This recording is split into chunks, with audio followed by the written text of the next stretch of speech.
The stars hung like frozen embers across the black sea of space. The war between humans and the Coalition had lasted for 12 long years, and every battle had chipped away at humanity's trust, not just in their enemies, but in each other. Captain Aaron Vale had learned that lesson the hard way. He stood at the viewing deck of the frigate Valiant Dawn, watching the distant shimmer of Tau Ceti, a quiet star system that had suddenly become the center of every military conversation. Aaron had been through enough campaigns to know that quiet never stayed quiet for long. Aaron's jaw tightened as the door behind him slid open with a soft hiss. He didn't turn. He already knew the footsteps. Lyra. Lieutenant Lyra Kale moved like a shadow, silent but sharp. She was once a spy for the Coalition. Then she defected, or at least that's what the record said. Aaron didn't trust records anymore. People lied, paper lied. Only actions told the truth, and Lyra's actions were a mix of brilliance and mystery. She stopped beside him, her gaze fixed on the same stars. "Beautiful, isn't it?" she said softly. Aaron didn't answer. "I didn't come here to make friends, Captain," she added. "I came to help us win." "That's what you said the last time," Aaron replied, his voice hard.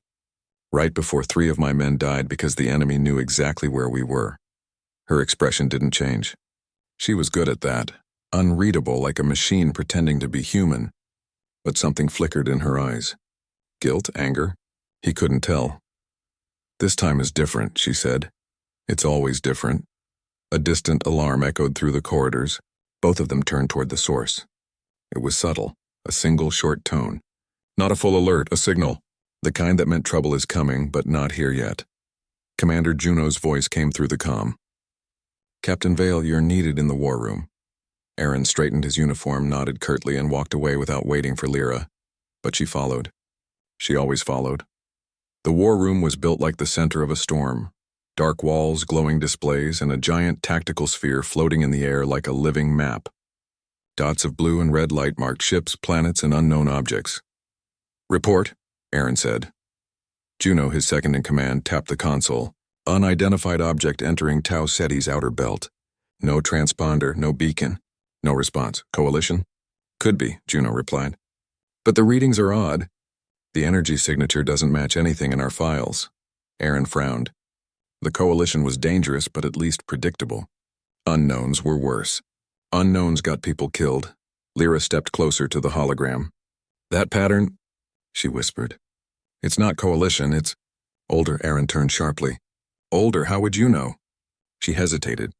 "Because I've seen it before." The room went still. Every officer glanced at her, waiting for the captain's reaction. Aaron's hands curled into fists. "You've what?" "On the other side of the border," she said. "Before I defected, there were rumors, old ships, ancient tech drifting between the stars. No one knew who made them. Coalition forces avoided them. We called them ghost arcs." The hologram flickered, zooming in on the object. It wasn't shaped like a normal vessel. It looked more like a fragment of a massive machine, a shard of some forgotten colossus. Slowly spinning, silent, Aaron crossed his arms. "And why exactly didn't you tell us about this before?" "Because I didn't think they were real," she said, her voice firm now. "Until now," Juno exhaled. "Captain, orders?" Aaron stared at the map for a long moment. Then he spoke. "We intercept." The crew exchanged uneasy looks. Everyone had heard stories about derelict ships. None of them ended well. But a captain's order wasn't up for debate. Hours later, the Valiant Dawn approached the object. The closer they got, the larger it appeared, like a broken monument from a forgotten civilization.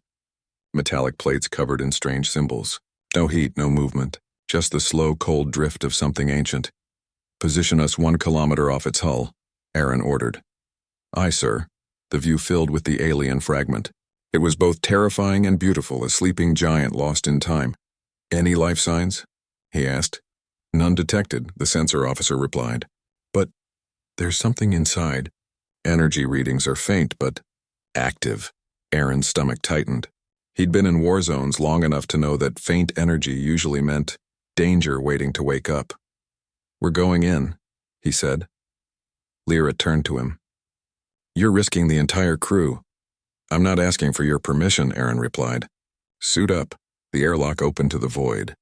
Aaron, Lyra, and a small squad of soldiers floated across the black gap to the ancient structure. Their thrusters hummed softly. Their suits gleamed in the starlight. As Aaron touched the alien metal, a strange vibration pulsed beneath his glove, like the hull was alive. "Captain," Lyra said quietly, "this is not a simple wreck." "Then tell me what it is." She shook her head. "I don't know." The entrance they found wasn't a door, but a wound, jagged edges twisted outward as if something had burst from within. They entered carefully, flashlights cutting through the shadows. Inside, the walls curved in strange ways like the inside of a living creature.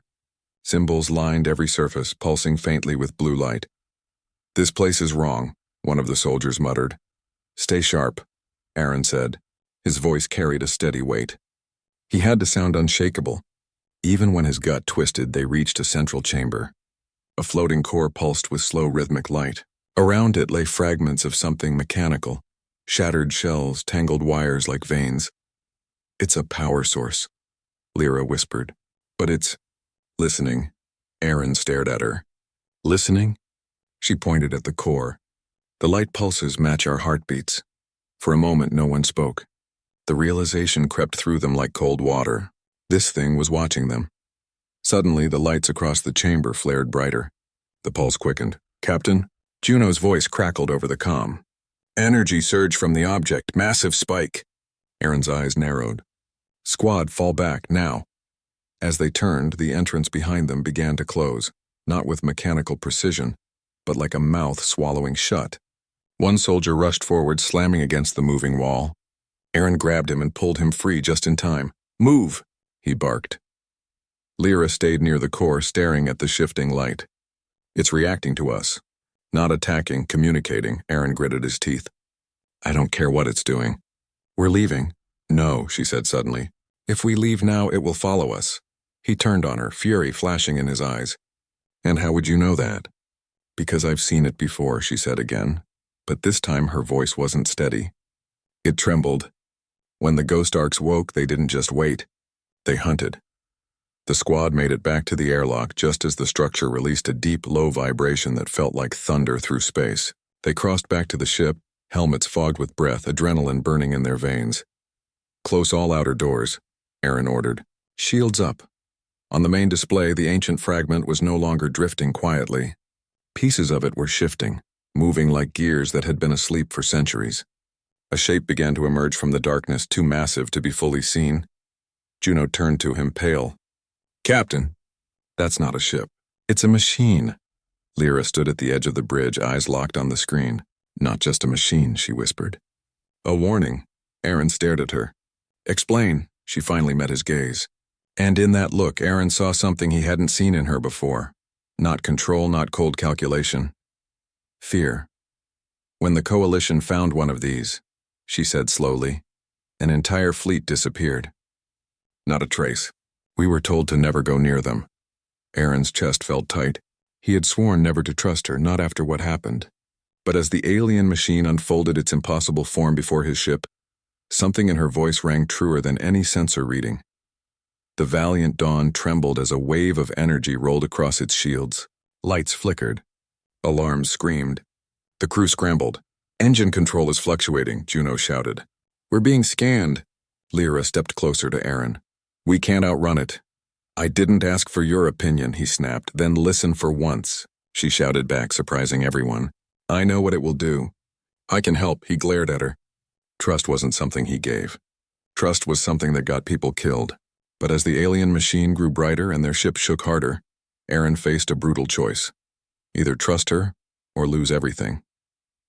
His hand tightened on the command rail. The war had taught him many things.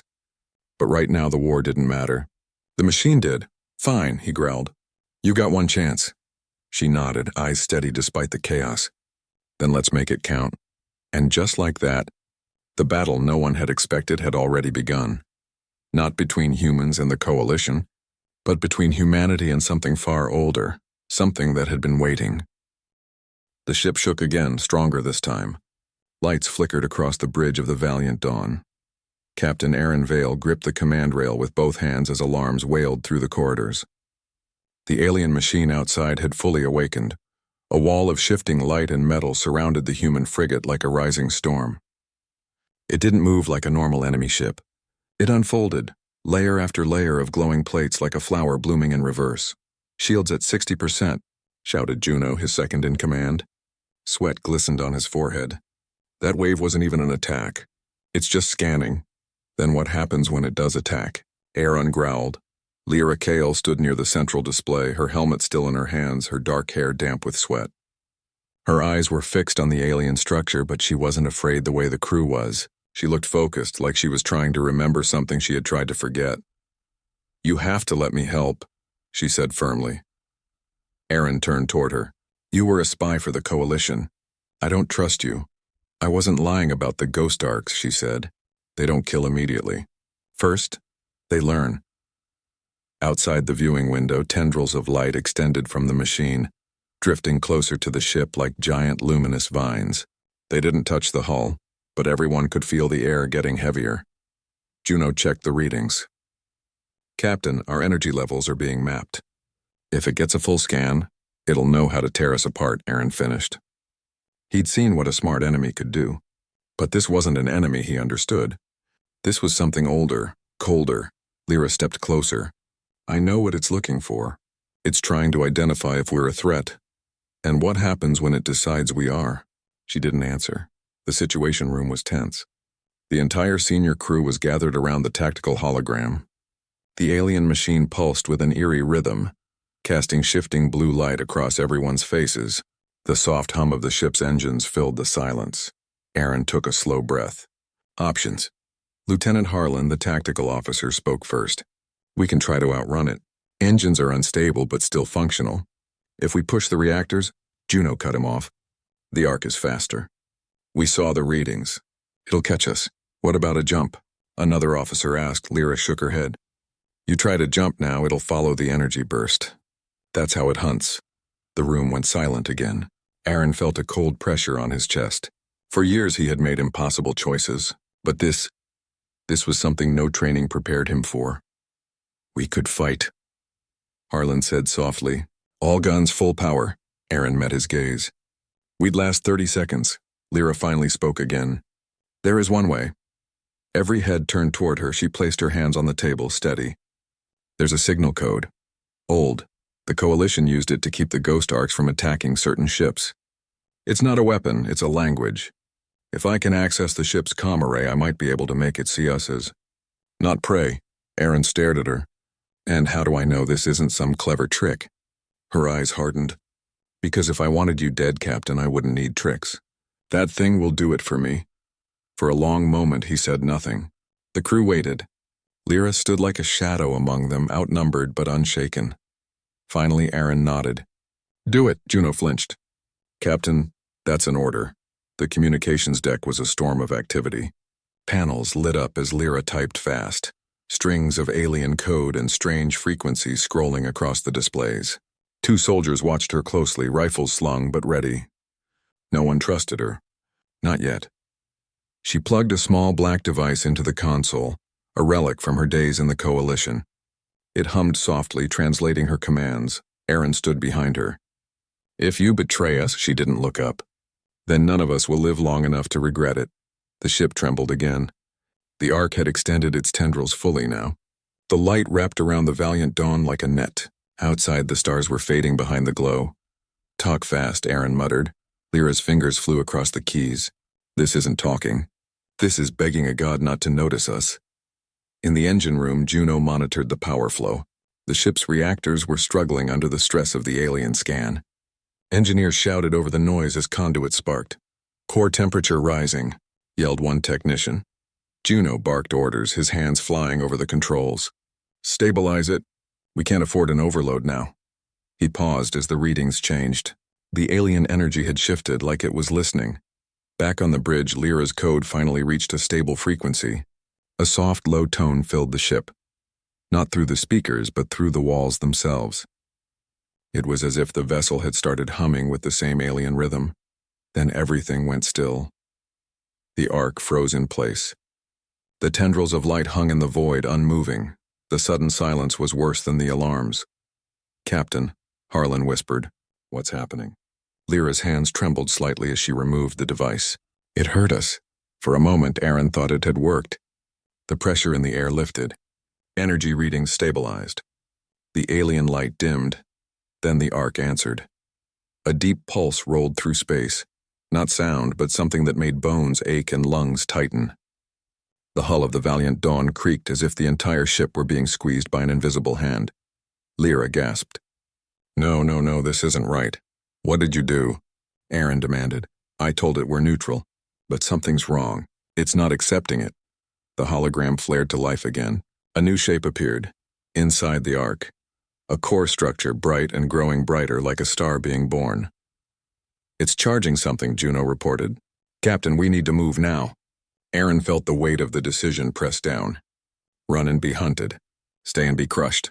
"Or trust her again, Lyra," he said through clenched teeth. "Can you stop it?" She shook her head. "No, but maybe I can distract it." Minutes later, she stood at the airlock, suited up again. The plan was insane. She knew it. He knew it. Everyone on the ship knew it. But it was the only one they had. A small drone pod was rigged to launch her close to the Ark's outer structure. She would try to connect directly to one of its glowing conduits and feed it a false identity, something that might make it ignore the human ship. Aaron walked up beside her. "This could kill you." She met his eyes. "Better me than all of us." He wanted to say something more, something human, but he had spent too long building walls around his trust, so he simply nodded. "Make it count." The drone shot out of the airlock, a small spark against the colossal machine. Lyra's suit thrusters guided her through the floating light tendrils. Up close, the arc was even more terrifying. Its surface pulsed like the skin of something alive. "Approaching contact point," she whispered into the comm. Aaron's voice came through, steady, but tight. "We've got your signal. You're on your own from here." She reached out and touched the alien metal. It pulsed beneath her palm. For a heartbeat, everything around her vanished, sound, light, time. A rush of foreign thoughts hit her like a flood. Images, not human. Not coalition. Something older. She gritted her teeth and forced the data spike into the conduit. "Reading interface." "Come on," the arc responded. Not with words, but with a feeling. A cold, vast awareness turning its gaze on her like an ocean looking at a single drop of water. On the bridge, Aaron watched her suit's vitals. Her heart rate spiked. Her breathing became ragged, but she didn't break. Juno leaned over the console. "Energy buildup is slowing. It's working," Aaron whispered. Then the alien light surged again, this time around her. The machine wasn't letting go. It was pulling her in. "Captain," Juno shouted. "The arc's locking onto her suit." "Lyra, get out of there!" Aaron barked. She didn't answer. Her voice came through in broken bursts. "It sees me." "It knows Lyra!" Then clear and steady. "Tell your people to be ready. It's not just a machine. It's a gate." The arc's energy spiked again, but not toward the ship. It focused on its own core. A massive rift of light began to open in its center, like a black hole made of stars. The Valiant Dawn system screamed in protest as gravity waves slammed into it. "She triggered something," Harlan yelled. "I don't even know what this is." Aaron felt his heartbeat pound in his ears. A gate. If she was right, then something or someone was coming through. "Tractor beam on her," he ordered. "Now!" The beam locked on, pulling her away from the surface as the arc's glow intensified. She barely made it back to the airlock before the gate stabilized. She collapsed on the floor as the hatch sealed. Her face was pale, her voice barely a whisper. "It knows Earth." Aaron's blood ran cold. "What?" "It scanned me. My memories. It knows where humans came from." Outside, the rift fully opened. Dark shapes moved within it. Massive silhouettes like ships or creatures from another age. The Ghost Ark wasn't alone, and humanity had just told it where to find home. The crew stared at the view screen in silence. Fear hung thick in the air. Aaron clenched his fists. For years he had fought wars against enemies he could understand. But this wasn't war. This was something else, Juno whispered. "What do we do now?" Aaron looked at Lyra. She was still on the floor, exhausted but alive. For the first time, he didn't see a spy. He saw someone who had chosen to stand with them. He raised his voice. "We fight. We warn Earth. And we make damn sure whatever's on the other side of that gate never gets through." The rift outside the valiant dawn burned like a wound in space. Black silhouettes moved behind the swirling light. Massive, sharp alien. The ghost ark had not only awakened, it had called something through. Captain Aaron Vale stood at the center of the bridge, jaw tight, eyes locked on the growing shapes. His heart pounded with the heavy silence before a storm. Every soldier on the ship knew it too. Whatever was coming was far worse than the ark itself. Juno's voice shook. Multiple contacts. 5, no, 7. They're coming through, Harlan whispered. Those aren't coalition ships. Those things, they're too big. The alien shapes slid out of the gate one by one. They were like nothing human eyes had ever seen, curved like blades glowing with blue veins of light. Each one was larger than the valiant dawn by 10 times. Aaron's hands gripped the rail. All stations to battle alert. Charge all weapons, Captain, Juno said, pale. Our guns won't even scratch them. Then we buy time, Aaron replied. His voice was hard as steel. Lyra sat near the comm station, still pale from her encounter with the ark. Her breathing was shallow, but her mind was sharp. She stared at the alien fleet like she already knew how dangerous they were. It's not just ships, she said quietly. They're machines of war. The ark wasn't the enemy. It was the door. The words hung heavy in the air. The enemy wasn't just old. It was ancient. Down in engineering, the reactor room glowed a dangerous orange. Engines strained under the energy waves coming from the gate. Technicians shouted as sparks flew from the conduits. Core pressure rising fast, someone yelled. If this keeps up, we'll lose power in 15 minutes. Then we won't last 15 minutes, Aaron muttered when the report came through. He looked at Lyra. Can you shut it down? The gate? She shook her head slowly. No, I can't stop it. But maybe I can make it close on itself. Aaron frowned. Explain. These machines use old signals. If I send the right frequency back through the gate, it might confuse their control system. If they think there's a failure, they'll close it. And the catch? He asked. Her eyes dropped. I'd have to do it from inside the ark. Silence spread across the bridge. Everyone looked at her. No one liked what she just said. Absolutely not, Aaron said sharply. That thing nearly killed you already. She met his eyes. If we don't stop them, Captain, Earth will burn. You know it. The image of Earth flashed in Aaron's mind. Blue oceans, green lands, cities full of people who didn't even know they were in danger. He had sworn to protect them. That was what a captain did. He exhaled slowly. You're not going alone. The hangar deck buzzed with frantic movement. Fighters were being prepped, drones loaded with explosives, shields recalibrated. The crew moved with fear, but also with a strange kind of strength. They all knew the odds. And still, no one ran. Aaron walked up to Lyra as she suited up again. Her hands were steady this time, even as the ship shook around them. You don't have to do this, he said. She smiled faintly. I was a spy. I spent years pretending to fight for someone else. Maybe it's time I fight for something real. He didn't have the right words, so he did the only thing a soldier could do before a battle like this. He placed his hand on her shoulder. Then we do it together. Outside, the ark glowed brighter than ever. The new alien fleet moved slowly, like predators circling prey. The valiant dawn launched fighters and drones into the black void. Multiple enemy locks, Juno called out. Incoming fire in 30 seconds. Shields up. Aaron barked. The first volley hit. Beams of white-blue energy slammed into their shields like hammer strikes. The ship groaned. Alarm screamed. Shields at 70%. Return fire. Aaron ordered. Human weapons lit up the void. Railguns and plasma bursts streaked toward the alien fleet. Most missed. A few hit, but the enemy ships didn't even flinch. They're too strong, Harlan whispered. We can't beat them like this. Aaron knew that. He didn't need a tactical report to see the truth. But they weren't trying to win. They were trying to survive long enough to close the gate. The drone pod carrying Aaron and Lyra launched into the Black Sea.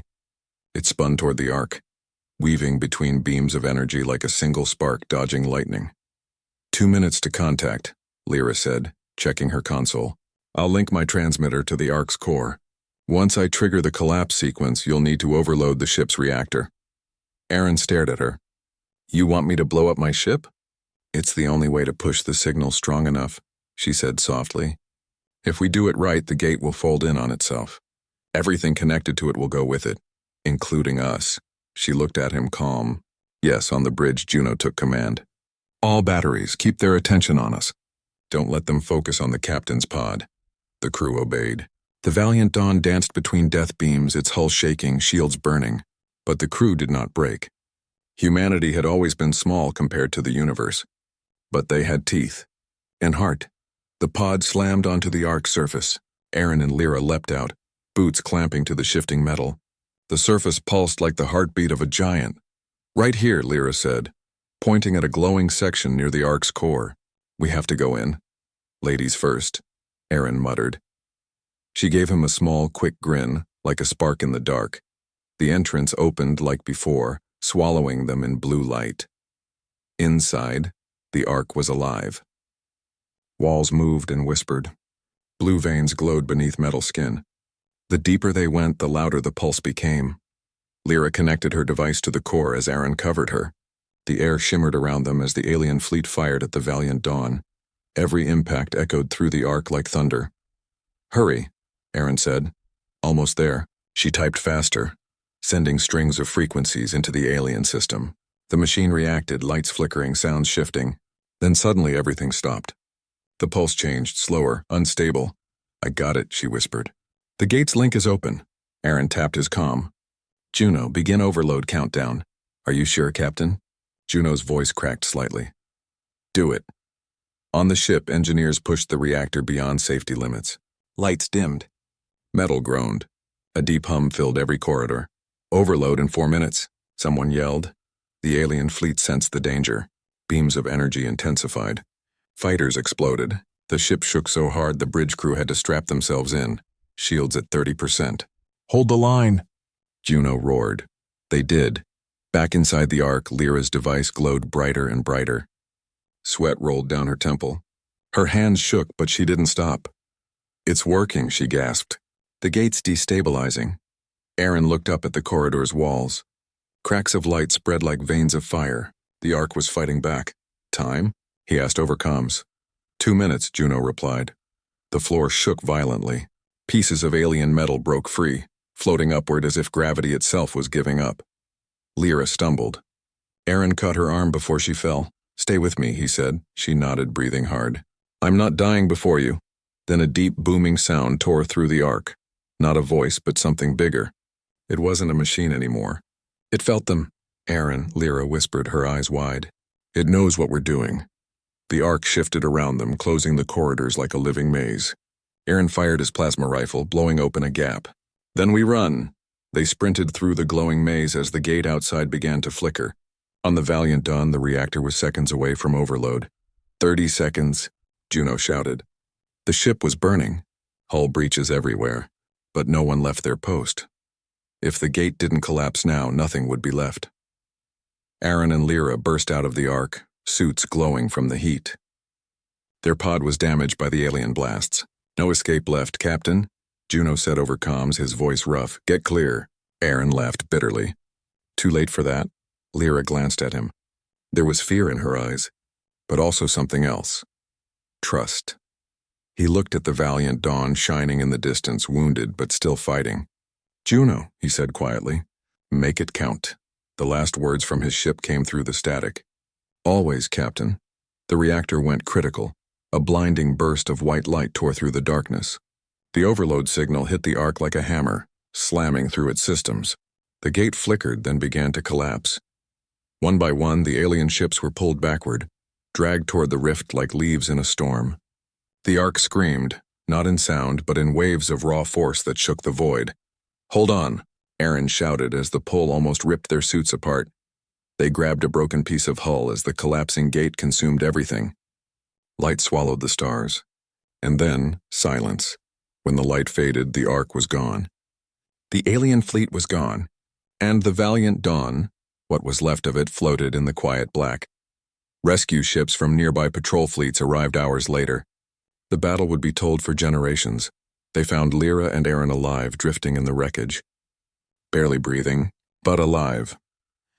Days later, in the medical bay of a rescue cruiser, Lyra opened her eyes. The first thing she saw was Aran sitting beside her, arm in a sling covered in bruises but still breathing. You're alive, she whispered. He gave a tired smile. You too. Did we win? He looked out the window at the stars. We stopped them, for now. Back on Earth, the news spread like wildfire.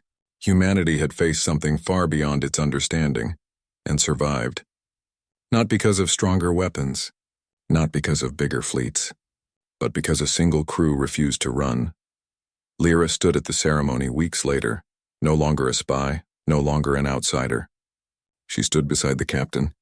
The president herself handed